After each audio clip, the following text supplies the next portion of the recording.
Bismillahirrahmanirrahim. Alhamdulillah wassalatu wassalamu ala Rasulillah wa ala alihi wa ashabihi wa man wala wa la haula wa la quwata illa billah amma ba'd. Allahumma subhanaka la ilma lana illa ma 'allamtana innaka antal alimul hakim wa tub 'alaina innaka antat tawwabur rahim. Allahumma faqihna fid din wa 'allimna ta'wil waftah lana futuhal arifin warzuqnal ikhlas fil ilmi wal amal. Rabbi shrah li sadri wa yassir li amri wa hlul 'uqdatam min lisani yafqahu qawli. Allahumma amin.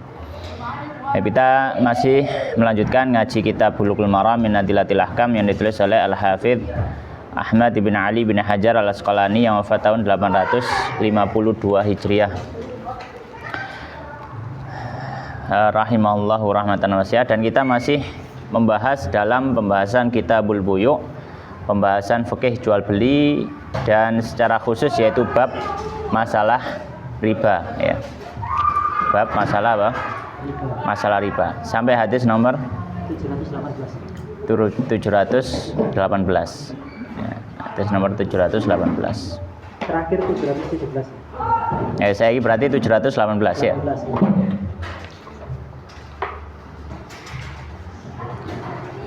Baik, silakan dibaca.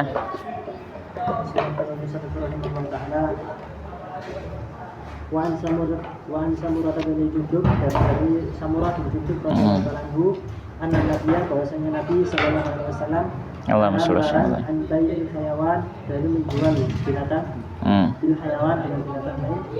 Nasi'atan ini apa sih? Nasi'atan tidak apa istilahnya?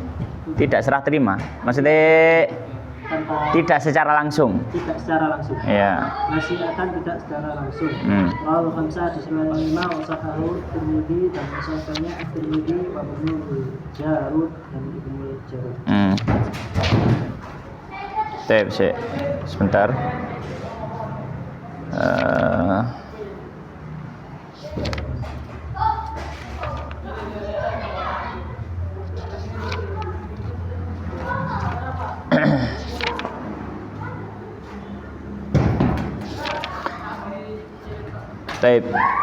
Bismillahirrahmanirrahim.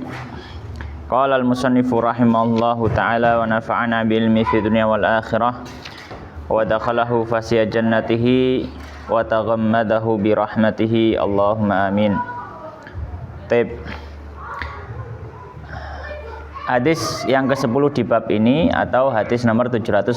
Qala wa an Samurah ibni Jundub, dari Samurah bin Jundub radhiyallahu ta'ala anhu, anna nabi, bahwasanya Nabi sallallahu alaihi wasallam naha, melarang an bai'il hayawan, dari menjual hewan bil hayawan, dengan hewan lain, nasi'atan, secara tidak langsung.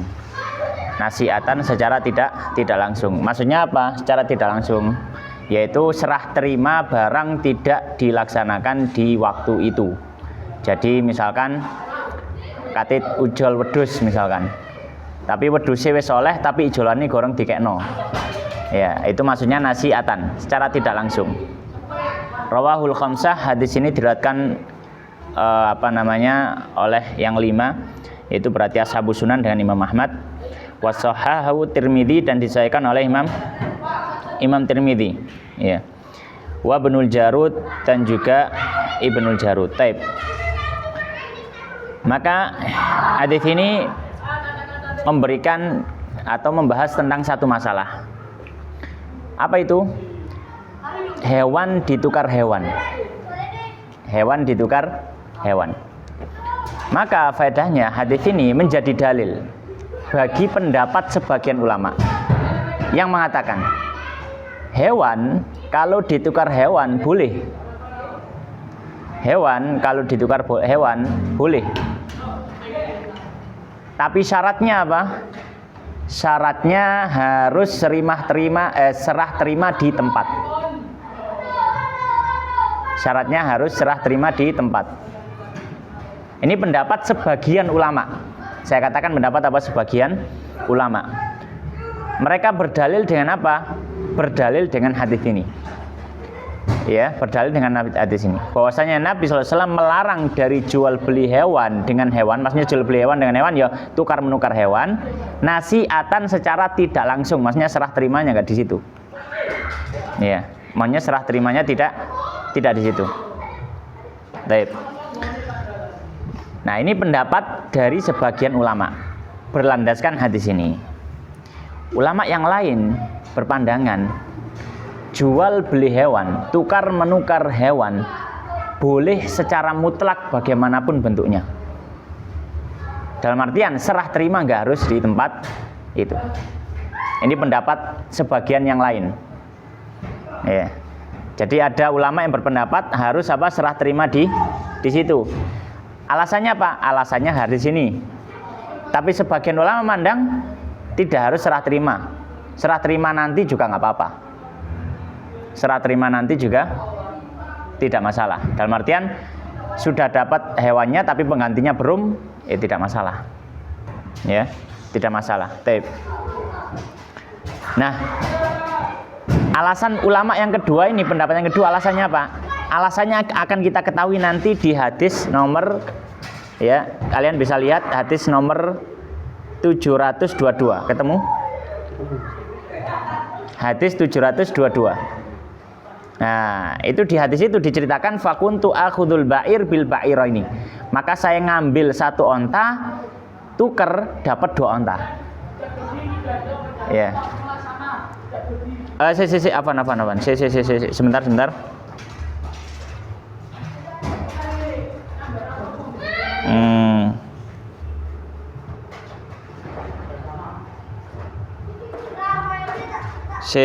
Ya Allah, astagfirullah.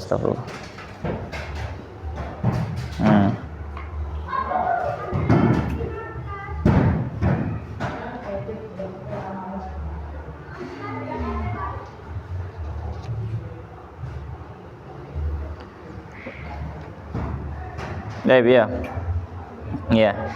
Jadi enggak. Ya, itu nanti kita akan bahas nanti ya. Kita bahas nanti. Intinya adalah ada 2 pendapat ulama di sini.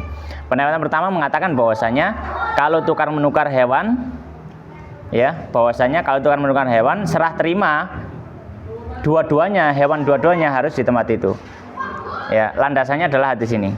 Tapi pendapat ulama yang lain mengatakan bahwasanya tidak harus serah terima di tempat.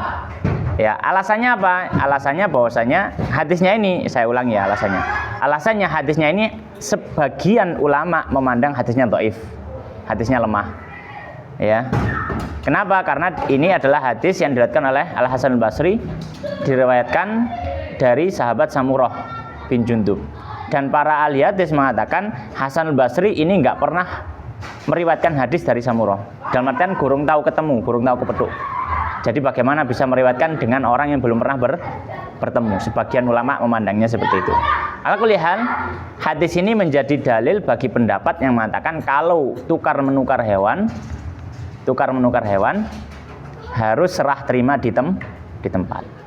Ya, nggak boleh. Ya, PT ijol doro misalkan, oleh PTA dicekel, doroe meniayo misalkan. Ya, menurut hadis ini maka tidak diperbolehkan. Tapi pendapat yang lain mengatakan diperbolehkan. Itu masalah yang pertama. Ya. Kemudian masalah yang kedua yang mungkin ada hubungannya dengan masalah hewan ini. Masalah jual beli daging hewan. Nah, kalau ini hewan hidup ya. Kalian hewan.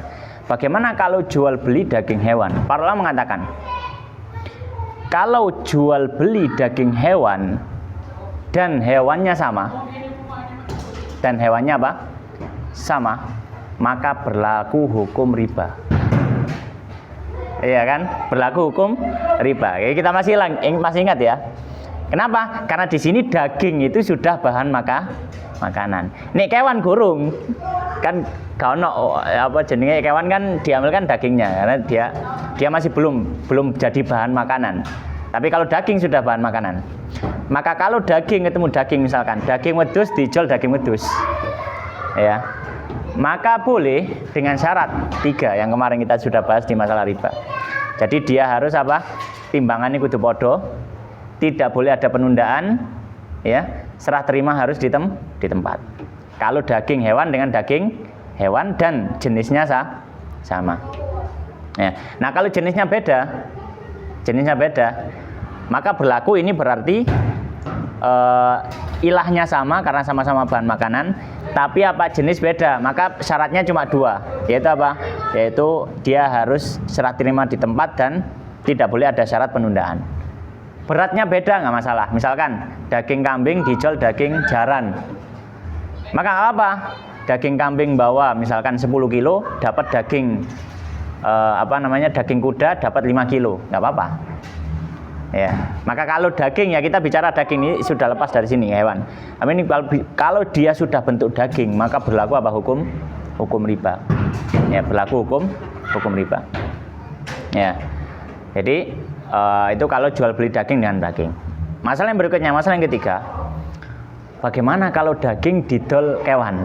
Jadi daging tukar hewan. Ya, daging tukar apa? Tukar hewan.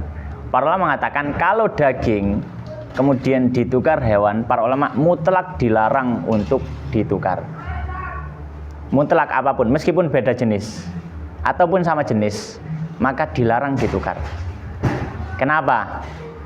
Karena ini menukar barang ribawi. Ya, ini kaidahnya podo mut ajwah wa dirham bidirham kemarin. Menukar barang ribawi dengan barang ribawi lain tapi ada yang lain. Maka di sini berlaku kaidah al-jahlu bitamatsul kal ilmi bitafadul. Ketidaktahuan kesamaan dari barang itu sama seperti kita ketahui bahwasanya beratnya beda.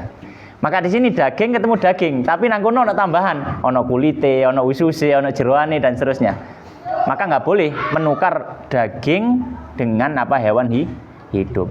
Misalkan dia habis kurban, ya, kurban sapi misalkan, ya. Dia beli sendirian, dapat sepertiga bagian. Ono wake ya, daging oleh sepertiga. Misalkan dapat daging taruhlah 20 kilo. Ya, ono tonggone misalkan punya ayam yang bagus. Ya, ayam yang bagus. Ya apa nek petikmu tak idoli daging ae misalkan. Enggak boleh, mutlak enggak boleh. Ya, maka tidak boleh. Kenapa? Ini tukar daging dengan daging plus barang lainnya. Nah, maka ini enggak boleh. Tefana kulihal itu yang disampaikan oleh para ulama. Sekarang hadis berikutnya. Hadis berikutnya hadis nomor 719. Wa Ibnu Umar dari Ibnu Umar radhiyallahu anhu beliau berkata, sami'tu Rasulullah sallallahu alaihi wasallam beliau bersabda, "Idza aradna tabaya'tum, kalian berjual beli bil inati dengan inat. Wa akhadtum dan kalian mengambil adna bal bakar." Adna bal bakar buntut apa namanya? Buntut sapi. Dan kalian mengambil buntut sapi, waraditum bizar, dan kalian juga dengan tanam. Waraditum, ya, dan kalian rela dengan tanaman sih. Tak delok, aku kurang sempat baca secara lengkap ininya. Si waraditum bizar, dan kalian rela dengan tanaman kalian. Kalian gini, waraditum bizar, dan kalian lebih ridho terhadap tanaman kalian. Maksudnya adalah wataroktum. Nah, ini satu paket. Akhadtum adnabal bakar waraditum bizar wataroktumul jihad. Jadi satu paket. Ya, kamu luwih milih pedetmu, luwih milih tegalanmu timbang budal jihad gitu maksudnya. Jadi sudah dapat satu paket. Ya. Iya, diulangi enggak apa-apa. Wa Ibnu Umar dan dari Ibnu Umar radhiyallahu anhu qala, beliau berkata, sami'tu Rasulullah sallallahu alaihi wasallam yaqulu, beliau bersabda, "Idza tabayatum, apabila kalian berjual beli bila inati dengan inat, wa akhadtum adnabal bakar, dan kalian mengambil ekor sapi kalian, waraditum bizar, dan kalian berbeda dengan tanam-tanaman kalian." Tegal. Dan tanaman kalian. Wataroktumul jihad, dan kalian meninggalkan jihad. Sallallahu alaikum Allah akan menguasakan atas kalian. Allah akan menguasakan atas kalian dzullan, kehinaan. La yanzi'uhu, yang tidak akan mengangkatnya. Syai'un suatu pun hatta hingga tarji'u kalian kembali ila dinikum ke agama kalian. Rawu Abu Daud, hadis riwayat Abu Daud min riwayat Nafi dan dari riwayat Nafi dari riwayat Nafi anhu darinya. Ya tahu Ustaz? Iya. Wa fi isnadihi dan di dalam sanadnya maqalun ada apa ya? Ada kritikan. Ada kritikan oleh Ahmad dan Imam Ahmad bahwa misalnya min riwayatin apa dari riwayat apa warijalu sifatun dan perawinya sifat. Wasahahu bin al-Qattan dan sahihnya Ibnu al-Qattan. Baik, hadis berikutnya ini tentang jual beli inah. Baik, hadis berikutnya 719. Qala wa Ibnu Umar dari sahabat Ibnu Umar radhiyallahu taala anhuma qala beliau mengatakan sami'tu Rasulullah. Aku mendengar Rasulullah sallallahu alaihi wasallam yaqul, beliau bersabda, "Idza tabaya'tum bil 'inah."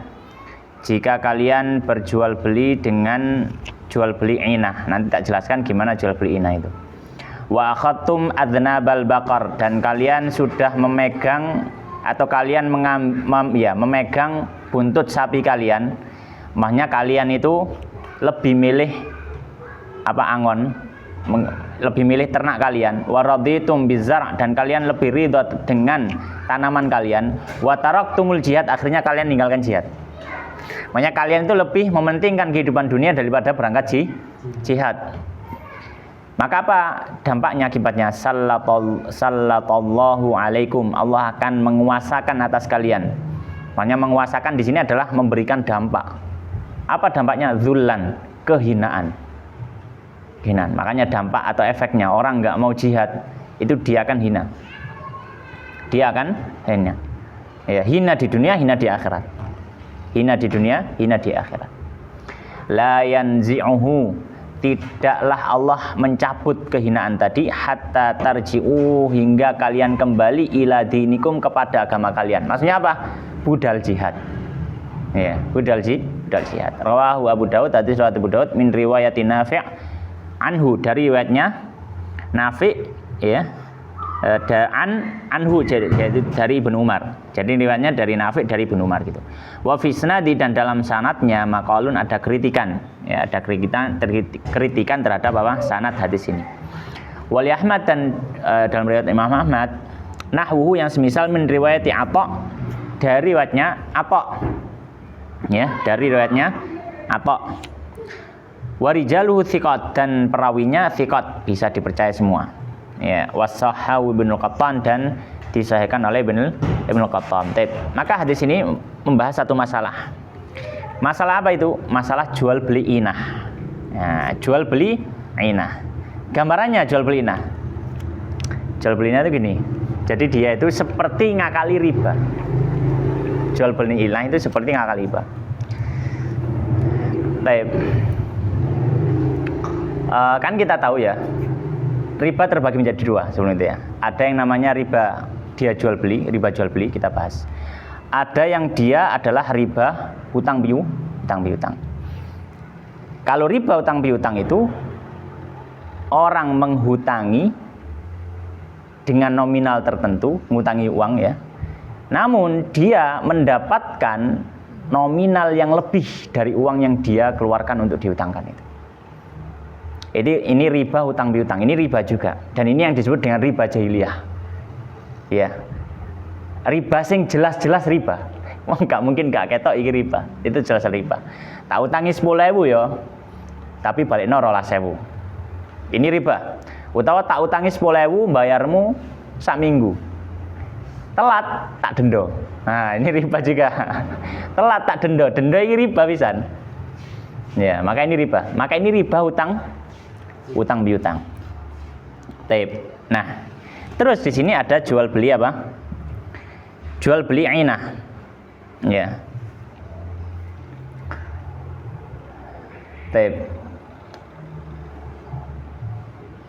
Jadi jual beli inah itu gini. Misalkan saya punya ini air mineral Warih. Ya. Saya berakad dengan Ziko misalkan.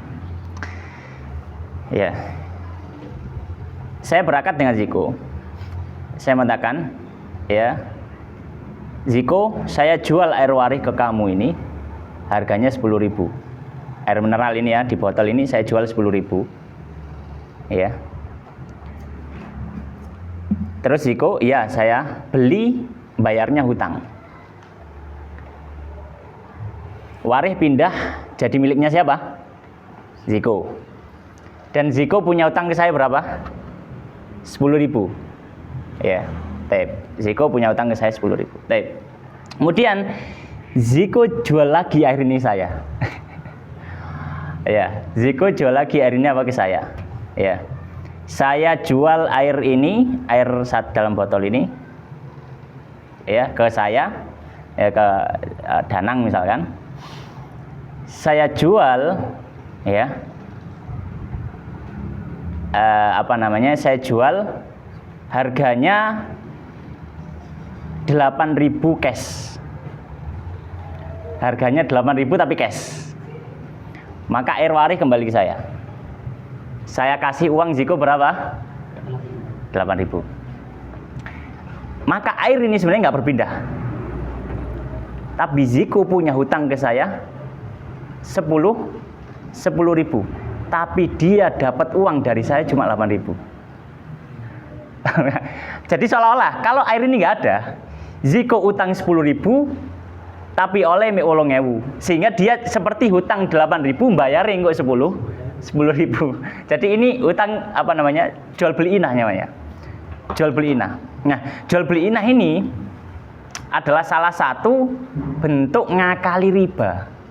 Asli Ziko butuh duit.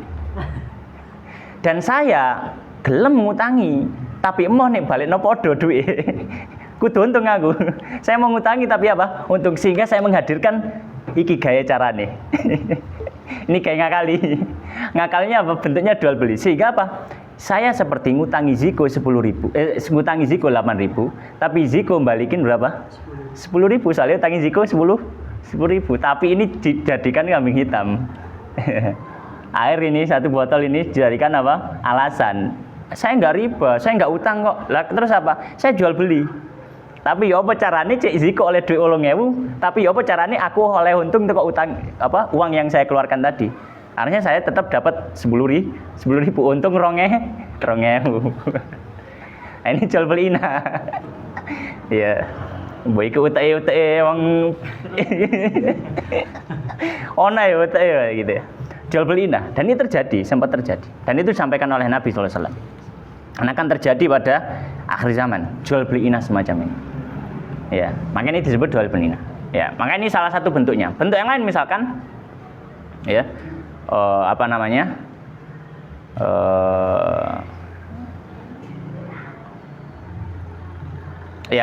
itu bentuk yang kita gambarkan supaya lebih mudah ya. Bentuk lain kok lebih ribet ya. Jadi itu adalah jual beli inah, di mana seseorang antara pengakad itu sebenarnya mereka melakukan utang piutang. Tapi apa? Seolah-olah menghadirkan barang itu supaya terlihat akad ini bukan utang piutang. Intinya adalah supaya yang ngutangi dapat untung, yang hutang dapat uang sekarang. Intinya itu. Dan balikinya tidak sesuai yang dihutang. Maka ini jual beli inah. Jelas ya, ono sing kurang paham jual beli inah. Paham bisa ya. Gak paham Ziko? Gak paham. Ya jadi ya Ziko gini ya, tak tahu lagi lah ya. Tahu lagi. Jual beli inah itu terjadi kan gini, kalau orang utang piutang itu kan utang 10 ya 10.000 balik 10.000. Kalau orang hutang 10.000 dia harusnya dapat uang itu berapa? 10.000. Maka kalau misalkan sebagian tempat misalkan dia ngomongnya ya, Cak aku utang 10.000 ya. Oh iya utang 10.000 tapi ada biaya admin 2.000 ya. Jadi kamu mik nompo 8.000. Tapi balik noni 10.000. Ini juga gak boleh. Nah sekarang kasusnya adalah misalkan saya dengan Bahrul misalkan, saya dengan Bahrul. Ya, saya berpikir ya, atau Bahrul ya kepingin ngutang saya. Utang butuh uang. Ya, dia butuh uang. Saya mau ngutangi, tapi saya harus dapat untung dari utang saya. Aku mau nih Bahrul utang 8.000 kok nyaure 8.000. Ya apa carane? Nah, ngakali. Ya apa kita Iki no barang banyu wis regane 10.000 lah. Saya jual Barul, tak jual air ini 10.000 harganya. Dibeli Barul. Ya Ustaz, saya beli. Utang. Jadi sekarang Barul punya utang 10.000. Barangi wae Barul, ya kan? Terus Barul ngedol maneh barangi kinang aku. Ya, dikembalikan. Ustaz, airnya saya kembalikan, saya jual lagi.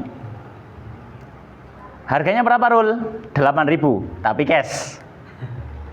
Maka saya kasih 8.000 ke Barul. Barul dapat uang, banyu nih balik nang aku.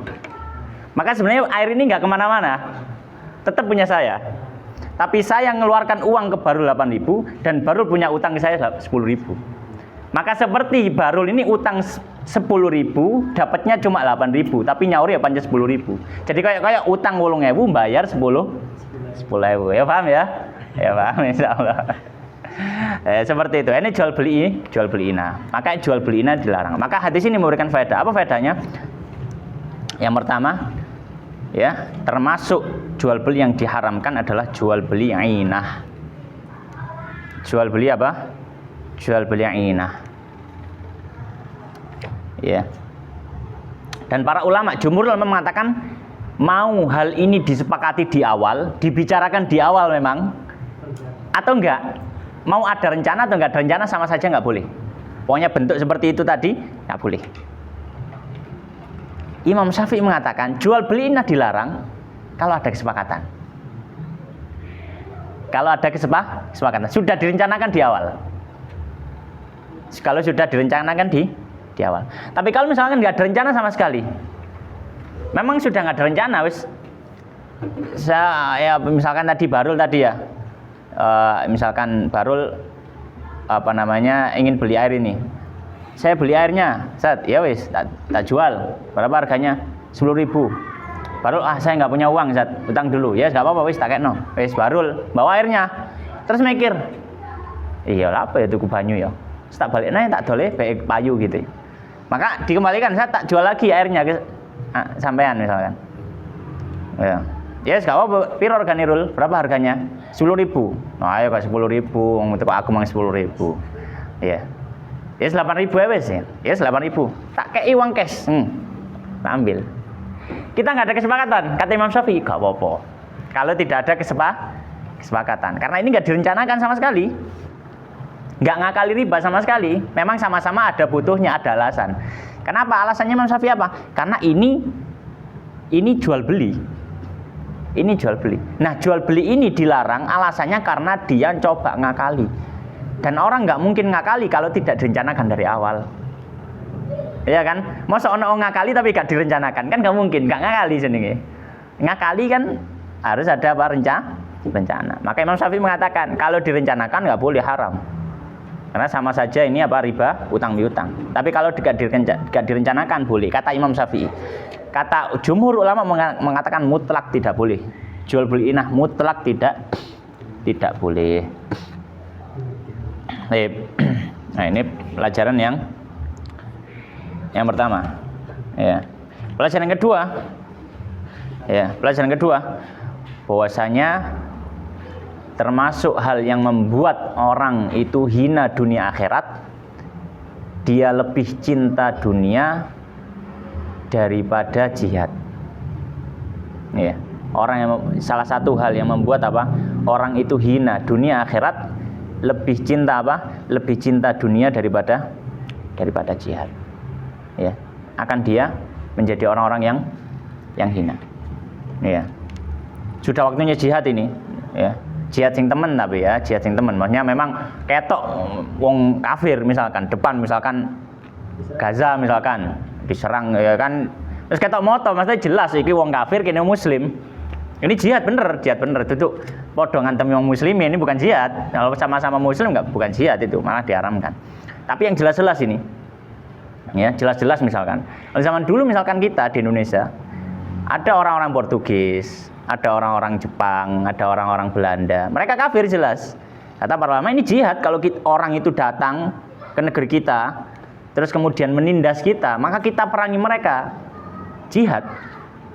Ya, makanya sampai terkenal itu kan resolusi jihad. Yang membikinkan siapa? Mbah Hasyim, Hadratus Syekh Hasyim Asy'ari. Resolusi jihad ketika ditanya, Inggris mau nyerang Surabaya. Ya, Inggris mau nyerang Surabaya. Yai, nopo hukume budal perang? Kata Hasyim Asy'ari, fardu ain. Fardu ain. Wong Surabaya wajib perang, gak perang dosa. Hanya berangkat semua, bahkan laskar-laskar dari selain Surabaya datang semua. Gara-gara apa? Gara-gara ya itu kehebatannya ulama gitu. Ya, ini gak disetir sama pemerintah, tapi ini ulama harus disetir pemerintah iki ya mbemane iki. Pikir curang ya. Maka apa? Ya kalau ulama-ulama Rabbani yang mengajarkan seperti itu ya luar biasa. Katanya Mbah Hasyim Asy'ari, fardu ain, wong sing Surabaya fardu ain budal. Dan yang dengan jarak kosor wajib budal. Karena para ulama mengatakan kalau ada perang jihad itu wajib bagi orang yang jarak kosor. Ya, maka orang Mojokerto, ya, orang Jombang, orang berangkat kan akhirnya. Berangkat. Makanya yang punya kewajiban untuk jihad dalam artian dia laki-laki, sehat, nggak ada uzur sama sekali, budal. Apalagi santri-santri gitu. Gara-gara apa? Ya gara-gara fatwanya Mbah Hasyim Asy'ari. Banyak fardu ain jihad melawan orang kafir. Ya, bukan cuma ngelihat penjajah, gak gara-gara kepingin nyaplok tanahku, terlalu remeh di pandangan seorang muslim. Kalau mengorbankan nyawa hanya gara-gara lemah, urusan lemah, terlalu remeh. Kok murah regane nyawaku, dijoli apa? Lemah. Ya enggak, tapi bagi seorang muslim, nyawa baru bisa ditukar kalau yang ditukar adalah agama. Ya, dalam artian nyawanya akan dikorbankan kalau urusan agama. Kalau urusan dunia PPN. Ejeman nyawaku timbang donya. PN donyaku, yang penting nyawaku ejek urip. Tapi kalau sudah masalah agama, ya, saya tidak akan menyerahkan agama ini. Saya akan memperjuangkan ini, ya. Dan ini jihad dalam aturan agama wajib. Aku nikah budal dosa, aku gak eman nyawaku. Ya, maka para ulama mengatakan di antara faedah hadisnya ya, orang yang akan diberikan kehinaan kalau dia lebih cinta dunia daripada apa? Jihad fisabilillah. Demikian yang bisa kita bahas. Wallahu taala alam. Sallallahu wasallam wa barik ala nabiyina Muhammadin wa ala alihi washabihi ajmain. Subhanakallahumma bihamdika asyhadu an la ilaha illa anta astaghfiruka wa atubu ilaik. Wallahu taala alam.